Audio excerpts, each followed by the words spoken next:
আমি একবার বাবার সঙ্গে একটা মিটিংয়ে গেছিলাম। সেখানে একজন নেত্রী, মানে খুব বড় নেত্রী বা বক্তৃতা করছিলেন। আমার এত ভালো লাগলো, এত হাত পা ঘুরিয়ে টুড়ি দিয়ে লোকে 1 লক্ষ লোক হয়েছিল। ঢাকায় থাকতাম আমরা। বাবাকে আমরা, কী ব্যাপার বাবা? বলে, তুমি এটা কী আরম্ভ করেছ? কি করেছিল? আমরা কেন কী করেছি?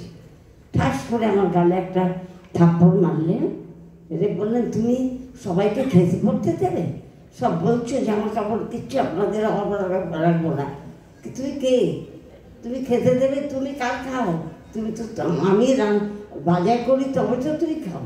তুমি কোথেকে খেতে দেবে? হ্যাঁ, দেখো সাবিত্রী, তুমি এই সমস্ত ছাড়ো। আজকে ওরা নালিশ করতে এসেছিল। আমি ফার্দার যদি শুনি যে তুমি এরকম দুপুরবেলা, বলে আমরা ঘুমোতে পারি না কেউ। দুপুরবেলা এমন চিৎকার করে আমরা ঘুমোতে পারি না, এই তাদের নালিশ। যাকে আমি চুপ করে গেলাম, কিন্তু আমার মনে মনে সেই ইচ্ছাটা রয়ে গেল। কিন্তু মানুষ যা ভাবে তত হয় না। হতে চাইলাম নেত্রী, হয়ে গেলাম অভিনেত্রী।